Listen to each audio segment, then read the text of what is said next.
Попробуем, заработает ли токарный станок. Ребята, всем привет! Решил заняться электроснабжением гаража. Не секрет, что у меня вырубают свет в 9 вечера, летом в 11, и ночью я абсолютно ничего не могу делать.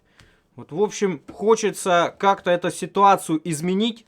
У меня есть генератор, я его бывает включаю, но не всегда нужно прям именно много электричества, то есть чтобы станки запитывать там или еще что-то такое тяжелое. Иногда нужно просто, чтобы был свет. В общем-то, над этим я и хочу поработать. Хочу сделать аварийное освещение в гараже, чтобы когда выключается свет, я мог включать какое-то светодиодное освещение и чтобы оно работало от аккумулятора. В общем, я затарился, есть у меня аккумулятор, вот такой свинцовый. Планирую разряжать его на 50% примерно, у него 64 ампер-часа. Также есть бесперебойники. Кстати, может прозвучать дико, но за просто так отдали на Авито. Там есть такая рубрика. И я забрал 4 бесперебойника. Внутри нет аккумуляторов, но они рабочие. Давайте разберем и попробуем подсоединить к мощному аккуму. Посмотрим, как оно себя будет вести. Обычно они маленькими запитываются. Вот. Ну и хочется услышать советы по этому поводу, какой лучше всего выбрать аккумулятор для таких целей, потому что вот эти вот нельзя полностью разряжать. Там 2-3 раза разрядил его, и он уже все сульфатируется, короче, хуже начинает заряжаться и со всеми вытекающими. Пока что мы откладываем, кстати, и клеммами затарился для него. Вот сколько их. Все это на будущее. Надо с электричеством что-то делать. Значит, здесь у него шляпа снимается.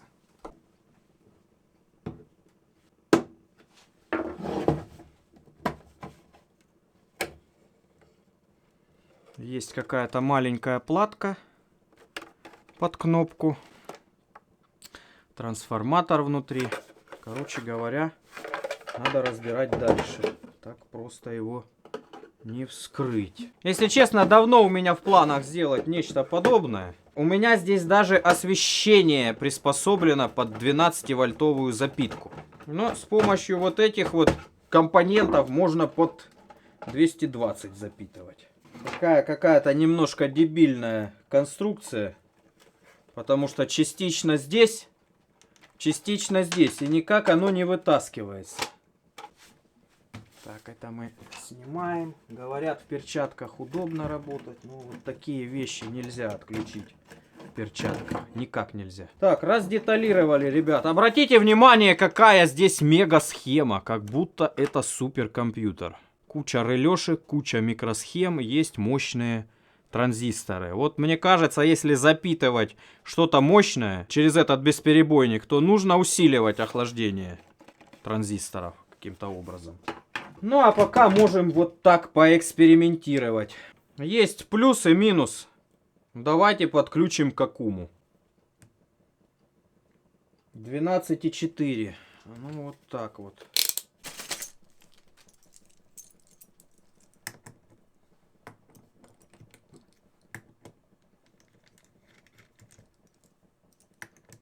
Не те клеммы, что ли? Суть нашего сегодняшнего эксперимента выяснить, будет ли оно нормально заряжаться с таким аккумом, насколько сильно будет греться радиатор и какую нагрузку сможет отдавать. На самом устройстве написано, что он 400 Вт может отдавать.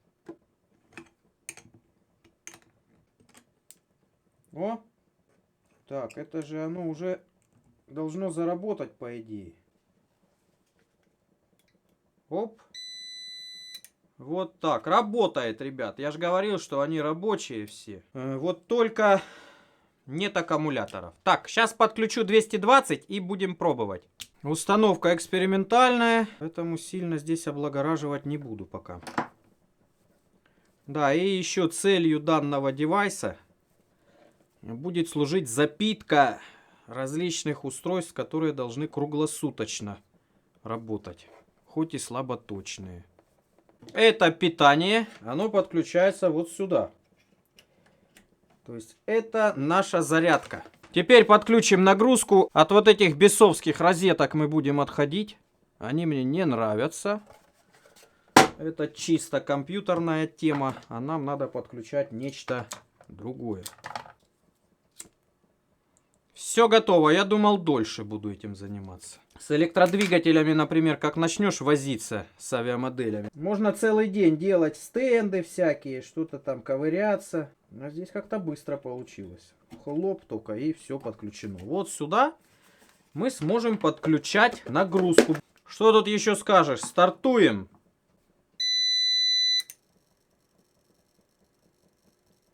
Что-то зашелестело. 158 вольт почему-то показывает. Крайне мало. Странно. Это почему это? Что-то не работает здесь, ребят. Что-то здесь не так. Пищит, главное дело. Пищалку мы, конечно, можем выпилить. Но что-то здесь не так. О, кстати, шуметь начинает от вольтметра всего лишь. Подключим дремель, у него маленькая мощность. Оп. Оп. Работает. Вроде бы. Как себя ведет аккумулятор? 11,98. Произошло падение напряжения. Было 12,4. На полвольта упало. Давайте еще один дремель подключим. Фирменный сильно вибрирует. Китайский гораздо лучше в этом плане. Меньше вибраций дает. Так. Понеслась. Работает! Ура! Но на холостом ходу он мало вообще потребляет. Смотрим.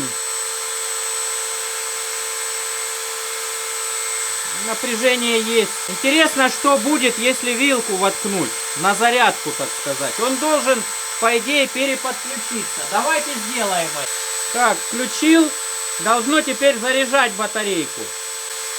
12, 27, 28, 29. Пошел заряд, ребята. Все работает, по-моему. Отлично. 21 градус. Трансформатор холодный. Попробуем, заработает ли токарный станок. Вот она вся эта мобильная система 220 вольт. Можно передвигать ее и можно взять вот так, выдернуть частотничек. И запитать его на розетку. Включаем. Запищало, старт зажегся. Все зажглось. Вот так, ребят, от аккумулятора сейчас будем пробовать запускать токарный станок. Нет, все-таки пищалку надо выпилить как-то. Сейчас я на маленькие оборотики для начала поставлю. На них он меньше кушает, мне кажется. Ну и погнали! Хоп! Нет? Вот так надо сделать. Оп! Оп-она! Пошла жара, ребят!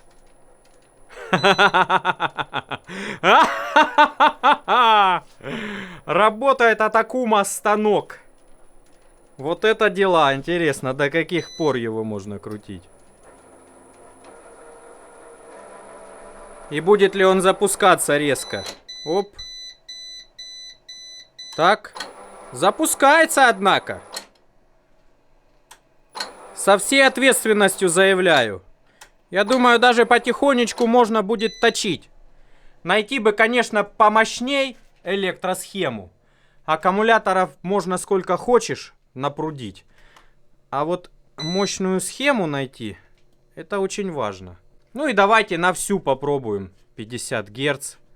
Запустится или нет. Может не успеть, потому что мощности много надо. Запуска. Не запустилась. Видите, уходит в защиту. Слишком мощно. Нужен плавный пуск. 35 Гц запускается. Можно теперь добавить плавно. И все. Ну вот так, ребят. Ушел в защиту. Интересные новости. Но слабенький блок питания получается. Так, ладно, сейчас поставлю аккумулятор на нормальную зарядку. Ну а потом продолжим. Я уже нашел нормальную нагрузку. Нам как бы и надо свет запитывать. Есть два софтбокса. Один на 150 ватт суммарной мощности. Второй на 180. Вот мы и попробуем, как долго будет работать и будет ли работать вообще. Дал 7 ампер и понеслась.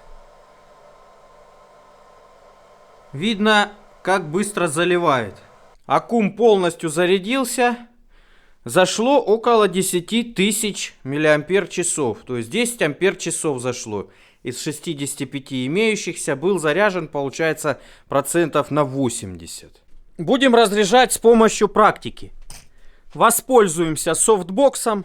У него мощность 150 ватт. Вот и мы будем разряжать до 10,8 вольта. И посмотрим, насколько хватит этой энергоустановки. Понеслась. Напряжение зафиксировалось на 12,1 вольтов. О! Так потише. Отлично. Творится что-то непонятное. Прошло всего лишь 50 минут. А здесь уже напряжение скачет. То 11 вольт, то 10,5, то 10,3. Вот видите, что происходит. В общем-то, по идее, нужно уже заканчивать эксперимент. Ну, как-то странно. Неужели 150 ватт так быстро заканчиваются? За 50 минут получается. Я могу, конечно, выключить половину мощности и посмотреть, что будет дальше происходить. Наверное, так и сделаем. Напруга поднялась до 12 вольт. Сейчас я, получается, перешел на 60 ватт, потому что оставил две слабых лампочки светодиодных по 30 ватт. Ну, они, в общем-то, светят неплохо, потому что светодиодные, но, тем не менее, всего лишь 60 ватт мощности. Эксперимент можно продолжать. Поднялась до 12,1. Радиатор, кстати, не сказать, что сильно нагрелся при этом. Вот где-то 46 градусов. Трансформатор тепленький. Но он был холодный, пока не понизилось напряжение. Ну, тоже, видите, он как бы не особо-то и горячий. Через 56 минут было выключение самопроизвольное. Я опять систему перезапустил и продолжаем. Видимо, запрограммировано через час выключаться. Это тоже нехорошо. Да что ж такое-то, а? К 150 ваттам прибавил 10%, с учетом КПД бесперебойника, получилось 165 ватт потребляемое. Это 13,7 ампера на 12 вольтах. А у нас батарея 64 ампер-часа. То есть при таком токе должно хватать на 4,6 часа. На 4,5 часа должно хватать. Произвел дальнейшие расчеты. 64 ампер-часа отнял 10 часов. Это, так сказать, на остаточное, чтобы не умирала быстро батарея. И минус то, что уже сожрало, 13,7. Осталось еще, по идее, 40,3 ампер-часа в батарее. Пока я тут считал, опять вырубилась. Прошел час 2 минуты. Запускаем. Продолжил расчеты. Надеюсь, отрубаться больше не будет. Если б так компы отрубались, было бы очень жестко, ребят. Надеешься на бесперебойник, а он вот так отключается. Нежданно-негаданно. Добавил 10 ватт с учетом на потери. Получается, у нас сейчас 70 ватт отбирается от аккумулятора. При 12 вольтах это ток 5,8 ампера. 40 ампер делим на 5,8, 6,9 часа. 7 часов должно проработать на этой мощности. В принципе, здесь падение напряжения не наблюдается. Может быть и проработает, посмотрим. Ну что-то не верится мне. Будет отрубаться, скорее всего. Может быть другой попробовать из двух оставшихся. Ничего здесь не перегревается, главное. Все нормально, микросхемы, все в порядке. Почему отключается? Вообще непонятно. Все холодное. Переключил на люминесцентные. Похоже, что из-за светодиодных выключается бесперебойник. Не знаю, как это связано, но с люминесцентными он не вырубается. Они на 90 ватт, и их должно хватить на 4,8 часа. Будем проверять. Всего уже прошло час 20. Резко сбросилось напряжение до 9,5. Заодно проверили, что здесь нет защиты вот в этом блоке. Обычно на 10,5 вольтах, на нормальных блоках серьезных, тех, кто, например, для солнечных батарей используется, там эта защита срабатывает, и он должен, по идее, отключиться. Здесь не сработало, придется отключать самим. Все, свет потух у нас, ребят, и посмотрим, сколько время прошло. Прошло 5 часов 10 минут времени. Давайте посчитаем, что у нас получается. Получается, что вот эта цифра более-менее правдивая. Свет продержался за вычетом 50 минут 4 часа 20 минут на 90 ваттах. Маловатые, конечно, цифры, но здесь использовался всего лишь один аккумулятор и очень слабенький блочок, который все это заряжает и разряжает. Как оказалось, что 150 ватт он долго не вывозит. То ли виной светодиодные лампы, потому что чисто на светодиодных лампах, на вот этих двух, он тоже отказался работать. Были какие-то постоянные отключения, хотя там всего лишь 60 ватт суммарная мощность двух ламп. В общем, ребят, такие вот сегодня эксперименты. Я уже смотрел, сколько стоят более мощные источники бесперебойного питания, которые применяются для аккумулирования солнечных батарей и возвращения потом в электросеть. Стоит оно недешево, но, может быть, я решусь попробовать такую энергосистему. Хотелось бы мне постоянное электричество в гараже. Потому что у меня его после 9 вечера отключают. У нас здесь каменный век. Я вообще в комментариях ни разу не видел, чтобы еще у кого-то была такая проблема. Ребята, если у кого-то тоже отключают свет, поделитесь в комментариях этой новостью. И подскажите, что делаете конкретно вы. Как вы боретесь с этим. Я вот, например, не хочу уходить из гаража. Ну, в общем, ладно, у меня на этом все, ребят. Подписывайтесь на канал.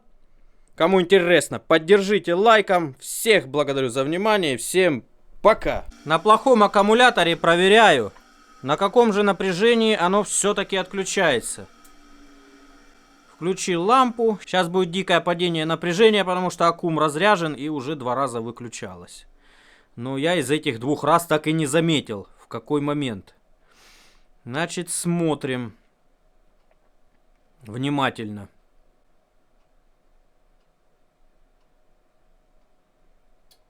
Девять и 9. Ну вот как-то так. Не знаю, насколько это нормально. Вообще 10,8 нормально. 10,5 еще приемлемо. Многие бесперебойники на таком напряжении отключаются. Но 9,9 не знаю. Еще бы проверить, как он заряжает. Возможно, его можно как отличное зарядное устройство для авто использовать.